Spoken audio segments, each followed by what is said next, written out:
నమస్తే అన్న. నమస్తే అన్న. ఏం పేరు? నా పేరు అమర్నాథ్ రెడ్డి అన్న. అమర్నాథ్ గారు. ఏం చేస్తుంటారు మీరు? నేను వ్యవసాయం చేస్తాను. వ్యవసాయమేనా? ఎన్ని ఎకరాలు ఉంది పొలం? మనకు 4 ఎకరాలు ఉందన్న. 4 ఎకరాలు. ఏం వేసారు ఈసారి పొలం? పత్తి మొక్క. పత్తి మొక్క ఉందా? మరి ఇట్లా గిట్టుబాటు ధర ఉందా? గిట్టుబాటు ధర అయితే లేదు. ఇలా 6,900 అమ్ముకున్నాను. అవును. ఓకే. ఎరువుల రేట్లు ఇక్కడ బాగా పెరిగాయి. ఎరువుల రేటు 1550 రూపాయలు, 28 డిఏపి అంతే ఉంది. 1430 ఎంత ఉంది, 1250 రూపాయలు 2020. మరియు చాలా వేరే కాంగ్రెస్ ప్రభుత్వం ఉన్నప్పుడు మాకు 800కి దొరికినాయి అన్న. సబ్సిడీ కూడా ఉండే అప్పుడు. సబ్సిడీ ఉండే మాకు దొరికినాయి. ఇప్పుడైతే ఏమీ లేదు. ఓకే. మా ఈ 10 ఏళ్ల పాలనలో మాకేమీ జరిగింది లేదు ఎవరికి. ఓకే. ఏ ఊరన్నా మీది? మా సుందరాపురం అన్న. సుందరాపురం. ఇది కేశంపేట మండల్. షాద్నగర్ నియోజకవర్గం. అన్న మరి ఇప్పుడు దగ్గరలో పార్లమెంట్ ఎన్నికలు వస్తున్నాయి, ఏది ఎంపీ ఎలక్షన్స్. సో మరి ఎట్లా మరి సరే ఎవరిని మాకు టీఆర్ఎస్ ప్రభుత్వం ఉన్న ఎంపీ అయితే ఇంతవరకు ఒక ఊరికైతే ఈ గ్రామానికి రాలే, ఈ నియోజకవర్గానికి రాలే, ఎప్పుడు అంత ముఖం కూడా చూడలేదు. ఎప్పుడు అంటే పేరు నాకైతే ఆ పేరు కూడా తెలియదు. అంతేనా? ఓకే. సో అంటే గెలిచినప్పటి నుండి ఎప్పుడు రావడం ఎప్పుడు రాలే, కాన్సెన్సీకి రాలేదు, ఒక్కసారి రాలేదు అసలు. వాళ్ళ ఎలక్షన్ అప్పుడు ఇట్లా వచ్చి గాలి వార్తలు వచ్చిపోయాడు అంతే. ఏం చేయలేదు, రాలేదు అసలు. ఏం చేసిండు అని వచ్చిండని.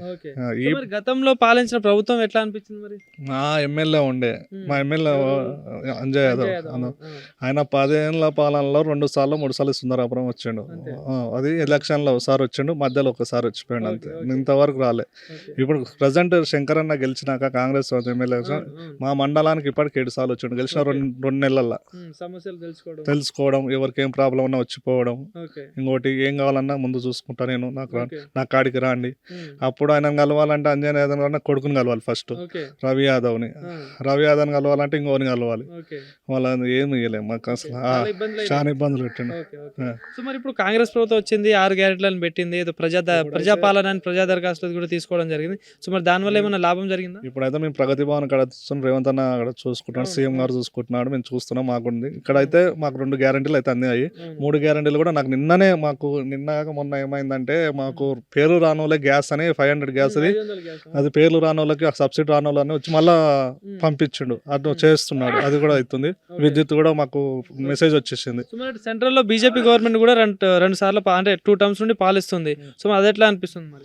బీజేపీ పాలన అంటే తెలుసు కదా, అందరికి తెలిసిందే. అది నీళ్ళ మీద రాత లేక చేస్తారు, రేట్లు పెంచుతాడు. అక్కడ డీజిల్ పెట్రోల్ అన్ని పెంచి పెట్టాడు. ఇప్పుడు అన్ని పెంచాడు. ఇప్పుడు మాకైతే కాంగ్రెస్ పాలన రావాలి, ఇక్కడ మా ఎంపీ వంశాన్ని గెలిపించుకోవాలని మేము తిరుగుతున్నాం. 99%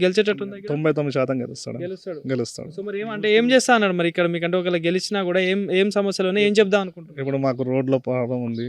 ఇంకోటి ఇక్కడ నుంచి మాలింగాలేశ్వరం రోడ్ ఉంది. ఇక్కడ మాకు వాగులా ఇక్కడ బ్రిడ్జ్ లేదు. ఆ బ్రిడ్జ్ మెయిన్ ముఖ్యం. మా ఊరికి చాలా ఇబ్బంది. అంటే 100% బ్రిడ్జే ఉంది. ఈ నుంచి అవతల వాళ్ళంటే 10 కిలోమీటర్లు తిరిగిపోతున్నారు. అంటే వస్తుంటాడా మరి? ఎప్పుడైనా గతంలో కూడా పోటీ చేసిండు కదా కాంగ్రెస్ పార్టీ నుండి. అప్పుడంటే మన దగ్గర పోటీ చేయలేదు, పక్క నియోజకవర్గం మహబూబ్నగర్ అంటే కలకుర్తి నియోజకవర్గం చేసిండు. అప్పుడు మా కాన్సెన్సీ కాదు, అది పక్కా కాన్సెన్సీ. అది అక్కడ కూడా చేసిండు. అది అయిపోయినాక ఇప్పుడు మన దగ్గరకు వచ్చాడు.